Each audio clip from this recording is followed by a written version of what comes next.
Cavalier faithful, welcome back on into the Cleveland Pulse YouTube channel. Today we have a special guest, RealCavsFans over on Twitter. We got Luca here. He's going to sit down with us, talk Cavalier basketball, talk off-season discussions, mostly the head coaching search that is ongoing right now. Before we get started, just give the people your background here. What brought you to come and sit down and talk with me tonight, and then we'll go from there. You asked us. happy to talk shop with anyone willing to do so. We all got to get our passions out some way, and doing it in this way is appreciated. Yeah, man, I'm glad that you said that. I know that I know that there's been a lot of discourse, and I feel like you only get so much from the character limit amount that's over on Twitter X. So it's definitely interesting to sit down and get face-to-face thoughts, albeit digitally. Here's what I want to start with. I think this is an interesting question because I've been following, your thoughts on Twitter, like I said, and we know the candidates. We know that it's a long laundry list of people: Atkinson, Borrego, Bryant, Mike Nori, Adelman, Quinn, Redick. I'm sure there's other people involved, and I don't even think Redick is linked to us, but some of the Lakers news today is interesting enough to bring his name into the discussion. Mm-hmm. When you're looking at this decision, and it's not a decision that is brand new to Kobe Altman, per se. You had John Beilein, you've had interim head coach and Larry Drew. Obviously, JB has had the longest tenure as far as this iteration of the front office. Tell me if this makes sense, and I want to hear your thoughts. Would you look at these candidates as experience, or maybe just the prior history of these candidates, or do you think this is a qualities-based search? Meaning, do you weigh this separately because, all right, maybe some guys have had head coaching experience, maybe some guys haven't, or do you just bullet point out, hey, we need someone that has an offensive mindset, good rotations, et cetera, et cetera? How do you feel about that? So I think the Cavs have to decide who they want to be. What identity do they want to follow? With Bickerstaff, it was defense first, slow the pace down, take advantage of the two bigs, play and win that way. They were going to sacrifice offense for the sake of winning ugly. We saw that came back to bite them at certain times, especially when they needed it, especially in the playoffs. So now that he's out, we kind of talked about this previously. There needs to be a realignment of priorities and who they are as an organization. So that has to be the first question. Who are we going to be? Who are we going to build around? Because ultimately, that's likely going to drive what coach and what priorities you're going to seek in their skill set, in their acumen, in their background. If Mitchell's going to be back, that's a huge question as well. If he's coming back, are you leaning more towards a coach who's going to be able to win immediately? We just put up some research that basically points to retreads or second or third, fourth hires being able to win quicker historically than a rookie head coach. Rookie head coach in the long term won out win percentage wise, but immediately, year one, year two, retreads typically have more success. So with a guy like Atkinson or Borrego, are you going to try to be chasing that short-term success if Mitchell resigns? Even though he resigns, he's not committed to you. We saw with Dame Lillard, just because they signed doesn't mean they're not going to ask out eventually if they're not in winning in a way that they see fit for their career. So if and when Mitchell resigns, they are on his timeline. So with that in mind, are you taking a risk with a first-year head coach that may have to learn along the way, or are you going for a retread who may help you win quicker and appease Mitchell more? So I think there really has to be identity collaboration where who we want to be, who's coming back roster-wise. If Mitchell's coming back, Mobley's coming back, who's best going to be building around them and their talents, and then kind of go from there. Interesting. Okay. Interesting. I like how you put that, because the identity was a point of criticism, I feel like, during the JB tenure.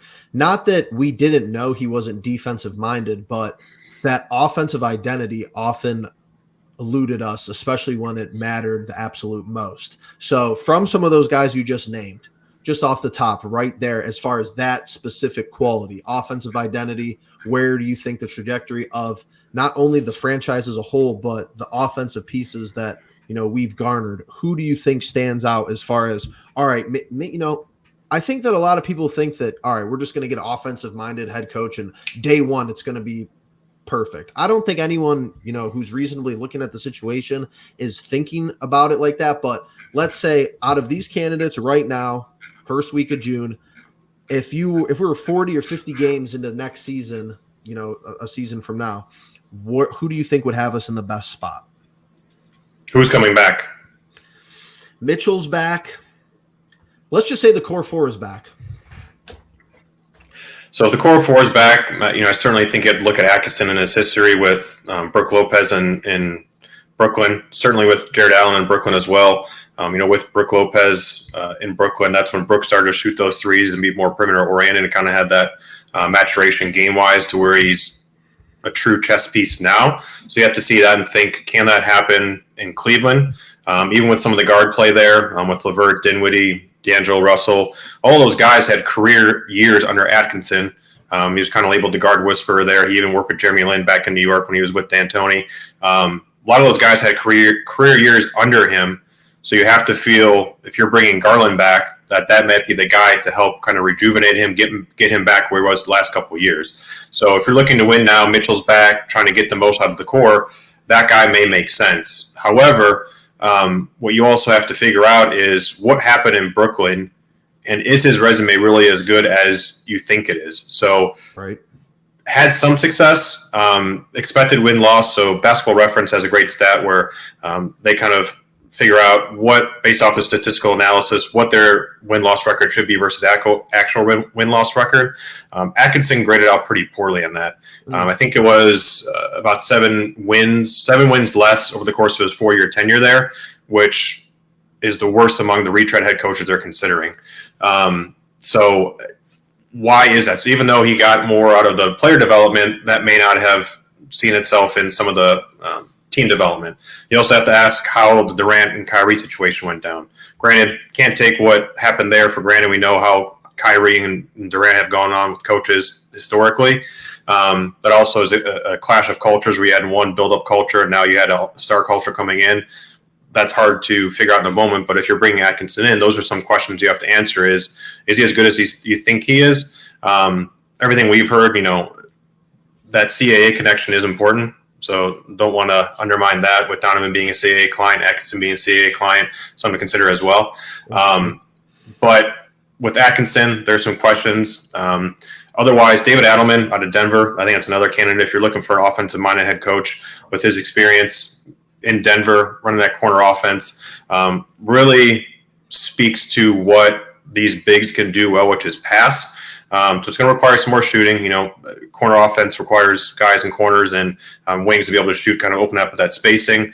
But with Mobley's skill set being so good to be a good passer, and even Allen in some extent, having them operate out of the elbow, operate at split action off of that, that's certainly really intriguing with him potentially bringing that over to Cleveland. So those are a couple names you're looking for offense-wise of maybe where you would lean if that's the case. Yeah, it's interesting following your timeline over on X too, especially in the Adelman perspective, because you've reiterated, I believe, these past couple of days even too. If you could get DG and Mobley to emulate, even if it's slightly, what Denver's been able to do with Jamal Murray and Jokic, obviously, that's kind of the big thing. Like if your top guy who is an MVP candidate, granted, it's not like Jamal Murray was an otherworldly guard out there. He was good. He was great at some points, and he was really good when they needed him to be good in the big moments. And I think that that's really all you can ask from a guy like Darius Garland, even though he is on the max contract. But from what we've seen and how the offense, tends to run, especially with Donovan Mitchell sharing the court, it's definitely difficult. So Atkinson, Adelman off top for the offensive-minded, as far as the philosophy, the identity, the persona. That's interesting how you started that with Atkinson. So just to clarify, Atkinson, the player development is there, but that didn't necessarily translate to, hey, he should have been, like you said, he should have lost more games than he actually did in his tenure with Brooklyn. Am I getting that correct? Yeah, so just looking it over. So his first year there were 4 wins under expectation, 3 wins under expectation next year, 1 win above expectation his third year, and then about net neutral his last year there. So -6 for the course of his 4 years. So it's not end all be all. One of the other things that we kind of looked at in a recent study I'm going through the last 100 coaching hires for the last 10 years was what are some core characteristics of a coach statistically that would lend to success in future jobs. One of the things that we had done in some analysis, and people can critique us on that, I'm sure we're not the biggest math wizards out there, was previous head coach win percentage, previous head coach playoff win percentage. So that tended to carry well throughout their career. With Atkinson, 41% win percentage in Brooklyn, 1-4 in the playoffs. Maybe that Golden State tutelage, just like Mike Brown had there, went on to Sacramento, and we see what he's been able to do there. Maybe that's helped some. No, one of the other things that another great follow on Twitter is Courageous McBasketball, great name. He runs B-Ball Index, which is advanced stats website. He charts organizational offense, essentially. How well do they get into sets, which ultimately can lead to more efficient offense, which leads to less fast break, less broken plays, better defense as well. When they graded out Atkinson in that, he was one of the lower rated head coaches in an organized offense during his time in Brooklyn. So there was a lot of concerns, I know, in following the Lakers search there, that Atkinson may not have the offensive acumen that maybe some people think he has. So those are some things you have to parse out. Ultimately, I know, like Windhurst said, they're going to have 3 candidates or 4 candidates, whatever it be, bring it to Gilbert and probably run it past Mitchell. So at that point, how much do you weigh in what maybe Mitchell wants versus what the organization may think? Hopefully it's aligned, but those are some of the questions that probably will come up as we get later in the search. Interesting. And that the reference to Atkinson as an assistant, I wonder if there's good data that could be kind of mapped out as being, having a correlation to if I feel like it would be tough, but I would be interested to look if you have a good win percentage on a team, even though you're an assistant. I wonder if that translates to being a head coach. I'm not sure how you could fully connect those dots, especially, if you're just a part of a good coaching staff but I mean, if you're a part of a good organization, they had to see something in you to bring you on the staff anyway. So that would be interesting to me. Let's talk about what you said at the end there really quickly before some more further questions. Donovan Mitchell's role in this. Gauge that out for me. So let's do a hypothetical. If Altman and Gilbert agree on candidate X and Mitchell says, let's say candidate X is Altman and Gilbert's number 1. Then candidate Y is their number 2. And Donovan comes in the room and says, I like candidate Y better. How much is that being taken into consideration from your perspective? How much leverage do you want to give your star? How much does he mean to you? I know Windhurst kind of talked about it, how Donovan has more leverage and more power in Cleveland than LeBron does in LA. And he's probably right. It's just the nature of the beast where Cleveland needs a star like Mitchell more than the Lakers need a star like LeBron. Because let's be honest, attracting star talent in Cleveland, outside of LeBron being born in Akron, Ohio, is hard to do. So Lakers can go out and get whomever they want at any time they want. Just like any of the big markets. So that star talent means a lot more to Cleveland because that opportunity to acquire it is much more rare. So that leverage that Mitchell has is just by nature of who he is and what he means to Cleveland, especially in the moment. So with Altman, there's a hope that you meet a middle ground, and I think that's probably the case with some of the candidates they're considering. But ultimately, you have to decide, if you don't go that route, what does that mean for your relationship? Do you have a contract in hand yet? Or is he saying, well, we'll see who the candidate is, then I'll decide on that. So that's a big gamble depending on, what way that it ultimately pans out. But certainly you have to consider that because ultimately players win in the NBA. Fair enough. And like you said, if, he could agree to an extension and it could all be kumbaya for, one more regular season. But if you go into next year's playoff, you get bounced in the first round, you lose in 5 in the second round again. There's really no dude could request a trade or say that he's disgruntled or wants out whenever. So a lot of things to take in consideration there. Putting you on the spot really quickly here. Let's say you're Kobe Altman with the roster right now, June 6, 2024. And out of all these candidates, who would you hire? So I think there's 3 pairings that potentially stand. It's just hypothetical. 3 pairings that kind of stand out. Kenny Atkinson and his former assistant Will Weaver from Brooklyn. Weaver actually was runner-up for the OKC job a couple years ago before they hired Daigneault. Had some international experience coaching in the Parisian League, also coached in G League. Really well-known offensive acumen, coached down in Australia as well. Really strong offensive candidates to him coming over with Atkinson and forming that coaching staff. Even Brett Brown, that was someone who's been linked to them as well. That would be a strong candidate staff. David Adelman and Frank Vogel. Adelman worked with Frank Vogel for a year. So that potential combination as well, really supporting that offensive-minded head coach and experience with a strong defensive-minded, experienced finals winner associate head coach. That would be an interesting pairing. And then this is just a shot in the dark, but Alex Jensen, who's likely to be considered in this candidate staff, you can get him and maybe someone like Terry Stotts from an offensive-minded perspective. That would really be interesting. Jensen was actually interviewed in the last interview process before they hired Beeline. So he was also a CAVS G League coach.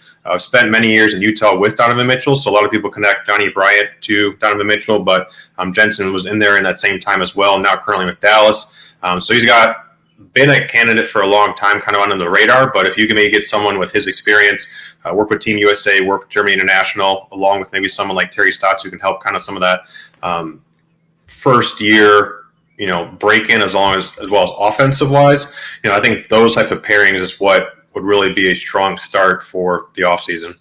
Guys, I'm telling you, at RealCavsFans over on Twitter, this dude, I mean, the stuff you put out, man, it's just it always has me thinking, always has the gears kind of going, because Atkinson was my front runner. You've come on here, you've given me context about, hey, there's some question marks. There's going to be question marks with all these guys. I don't think there's a clear, home run candidate, or they would have had the guy hired by now, regardless of your Mitchell extension and stuff like that. But like I said, guys, go over to Twitter, shoot him a follow. Make sure you check out their website as well. I'm going to put all the links down in the description below, put it on the screen.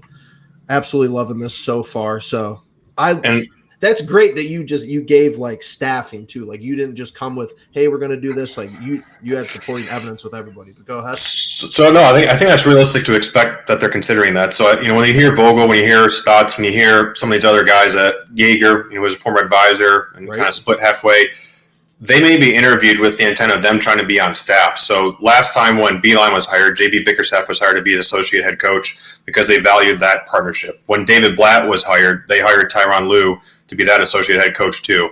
Kobe Allman didn't make that hire, but he was on staff in the front office when that happened. So there's a history of really valuing that associate head coach to support their head coach.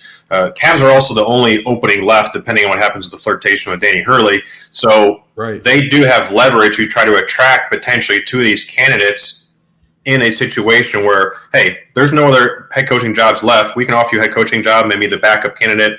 We can offer you to be one of the highest paid associate head coaches, which we know Gilbert isn't afraid of paying to make that happen. So, from that aspect, they're in a good spot. However, because of how long this went on, they are a little bit in a hole.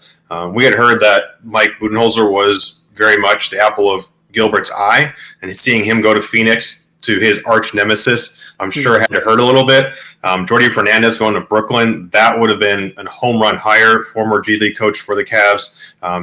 Spent some time in Denver with Malone, spent some time in Sacramento, really helped energize that offense with Mike Brown. Seeing him go to Brooklyn, that really hurt. So because of how long their season played out, they did get put in a little bit of a predicament with some of these candidates who may have been at the very top of their list, and now they're having to have a more expansive search for what they may like. And keep in mind, last time Kobe hired a head coach, I think they had about 10 to 12 candidates. So seeing him go this wide of a net is not a surprise.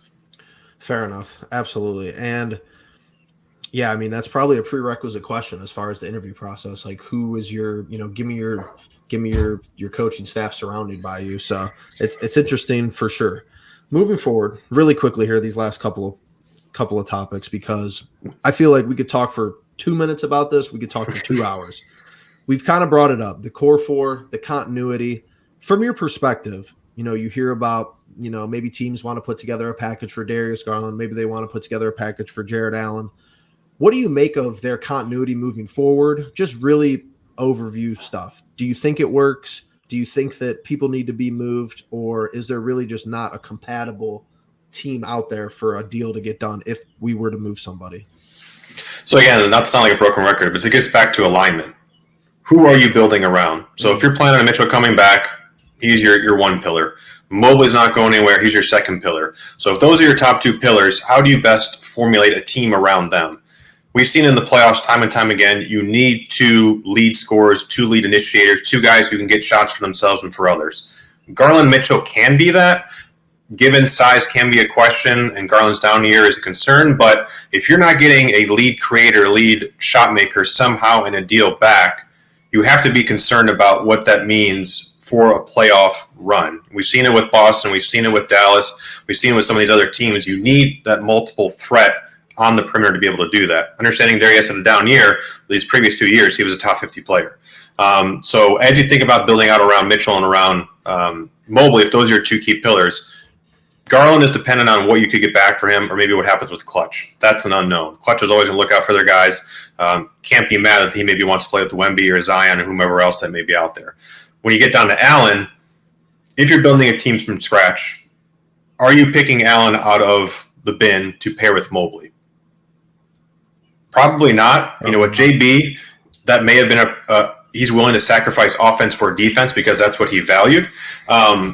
But is that really where you want to go moving forward? We heard Kobe in the postseason press conference. They really hadn't prioritized Mobley's development as maybe much as they would elsewhere if he was on a lottery team and getting shots. Sure. So you have to think that's a key moving forward is prioritizing his development. And if you're prioritizing his development, how much does Jarrett hinder that?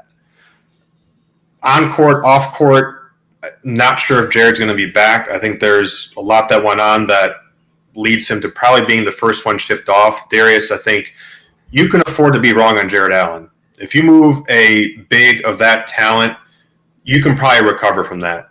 If you move on from Darius Garland, he goes on to make all-star teams like he has previously, that's hard to recover from because that talent and that skill set is much harder to acquire than it is a rim running big who can do a lot of other things. And that's not discrediting Allen in any way. He's a very, very, very valuable role player. We saw Hardenstein's rumored to get 20, 25 million in free agency. So not taking it for granted at all. But that skill set that Garland possesses is much more valuable, much harder to acquire. So you have to be correct on what that move is. But if you're building out, those are some of the questions you have to ask is who's best going to fit this, but also what are we getting in return? Because you also just want to give up Garland or Allen for pieces and be Utah 2.0 where you can't get further because you don't have the talent to do so. Absolutely. And Allen being the elder statesman of the group, even though he's not that old, he has been in the league, you know, some amount of years, but it's kind of, I feel like the easiest to move on from the guy in your starting five who is, you know, one of the older pieces, even though he's not, you know, he's not a veteran by any means as far as being in his 30s or his late 30s, like a Al Horford, somebody who has helped Boston, you know, considerably throughout some playoff runs. But I think you kind of see what you get. Like we've kind of seen the ebbs and flows both ways with Garland, where you already know what Jarrett Allen is. Like, has he progressively gotten better? I think he has. And has he been like a steal on as far as his contract? Absolutely. But it's not like he's going to be that breakout superstar talent where, you know, if you could give it a couple more years with Garland and he could get to that upper echelon level, you know, which we've seen him as an all-star. And I think you've seen Boston and Dallas be really good examples of reshuffling what's around their core to better fit it and continuing to be aggressive. I think that's one of the questions about Kobe is once that ultra-aggressive move to get Mitchell was made, that was not followed up with that same type of aggressiveness. Yes, absolutely. And I mean, it's just simple stuff like I don't want to be the guy ever to every trade deadline to be like, all right, I have, you know, C plus B minus trades. I think they can be made. I don't want to be the let's make a move to make a move guy. Mm-hmm. But when you see a team like Dallas, who they have Luka, sure, they have Kyrie, absolutely. They were not anything. They were on no one's radar to really, you know, make a deep playoff run and be in the finals pre-trade deadline. They get Gafford, they get Washington. Obviously, other things happen as well. Maybe a philosophy shift. Totally different team. You know, they're playing for in the NBA Finals. So interesting enough. Last kind of talking point here before we wrap up, and I appreciate your time. You've been great. I just want to hear really quickly because I feel like I haven't seen a lot of it over on Twitter. What are your thoughts on our first overall pick this year? Here's my thing, and I'm going to put this out here. I don't see this is where I kind of the first time I'm like voicing this besides just like texting my buddies or texting, you know, the two other guys who do content on the Cleveland Pulse as well. Do you think that this is a pick that needs to be made? Like, does this player at 20, do you think there's a decent probability that he can make an impact on a team that has a championship window as a rookie? Yes, I think there's those type of players there. Okay. Again, it depends. Who is Mitchell coming back? Is Allen coming back? Sure. What does your core look like? Obviously, the biggest need for some time has been a wing.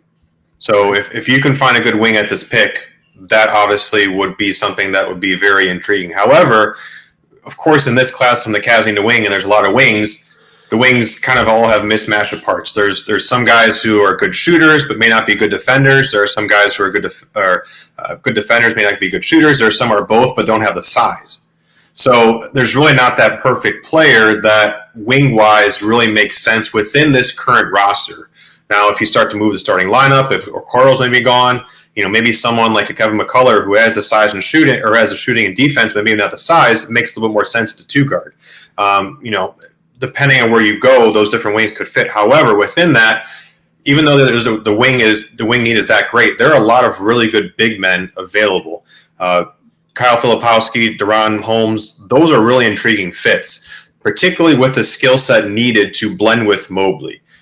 I would argue that skill set to blend with Mobley is harder to find than a 3-and-D wing. If you go around, look at the league, look how many guys you think are realistically available to fit with Mobley.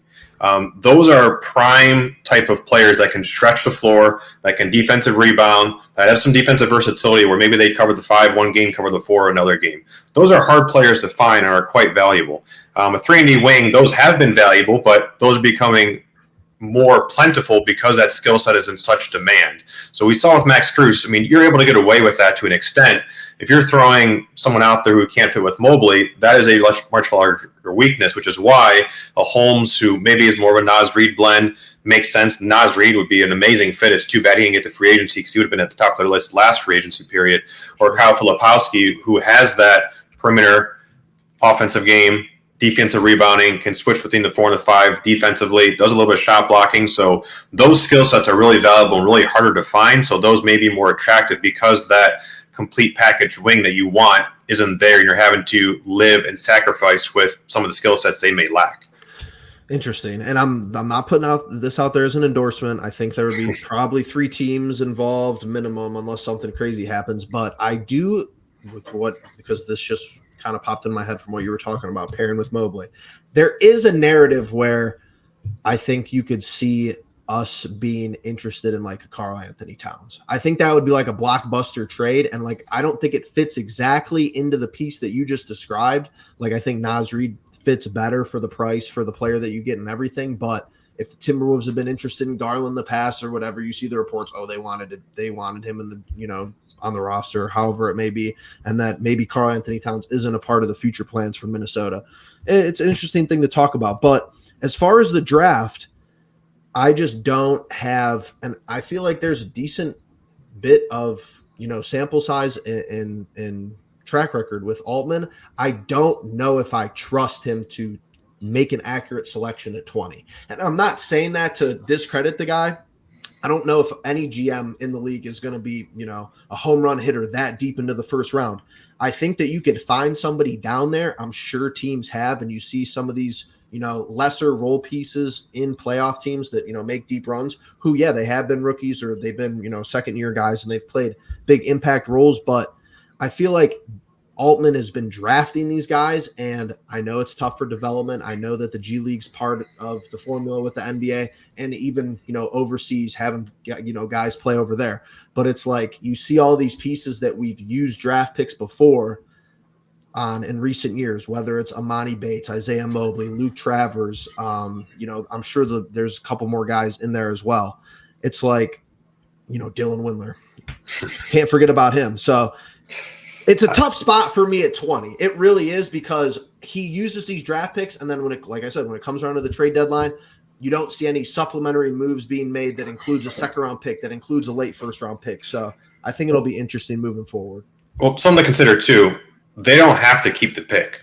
Just like with that, when Andrew Wiggins was drafted, they had to wait 30 days to be able to trade him. Same thing can happen here. So if Mitchell comes back and there's interest in the pick, that can be something that they're maybe able to do after draft night, or do in a way where they can use that pick to trade for a veteran player that better fits the timeline now.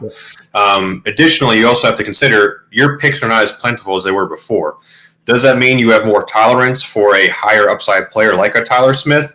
Or are you going to value the pick even more because you don't have those picks to get a talent that can contribute right away? Because if they re-sign Mitchell, if Milwaukee comes back on the max, depending on what happens with Garland, depending on what happens with Allen, you're quickly ascending up that luxury tax ladder. Dan's going to pay it, but there are restrictions on that we've started to see really impact teams. So these first-round picks become incredibly valuable from a cost-controlled aspect of having valuable talent on a lower salary limit that better enables you to build out your roster. That's why a Dean Wade is so valuable, why a Craig Porter Jr. is so valuable, why Sam Merrill. Because of that lower cost, they're able to fill out the roster accordingly. So, again, it really depends which way the roster goes, but those are some reasons why this can be a valuable pick and why you maybe lean more towards a ready player like the Nuggets have done within the last few drafts, targeting more productive, more senior member players who can contribute right away because they've realized their window and realized the cost acquisition value of what that pick has. And I think that's Altman's leverage there. I think that even above the Donovan Mitchell trade, I think that the top of his resume should be, hey, I find these undrafted guys. Yeah, they're not superstars, but I keep them on smaller contracts. I get them on second contracts that are small as well, and then we go from there. We don't, we have flexibility with this first round pick. At least that's how I would be pitching it if I was him, to the front office and of course the owner and all that. But absolutely great conversation. I really appreciate it. At RealCavsFans over on Twitter. Make sure you check out their website as well. Good stuff over there. Awesome graphics. Good community feel. What I feel like this Cavaliers fan base is really built off of, and when we come together and we're our best is when we're having high level conversations about our favorite basketball team. So, any final words here before we wrap up? Appreciate you having me on. Hopefully next time we're on, we have a new head coach and Mitchell resign. Absolutely. Hey man, I'd like to get together with you more in the future. We'll talk shop and we'll go from there. But for everyone who made it this long in the video, hit that like button. Make sure you subscribe. Comment down below. Did you like the insight? Who do you think is the front runner for the head coaching job? Who would you like to see hired? Does the core four, intrigue you as far as who could be moved, who could be shuffled around in the deck of cards? But yeah, with that all being said, catch you guys in the next one.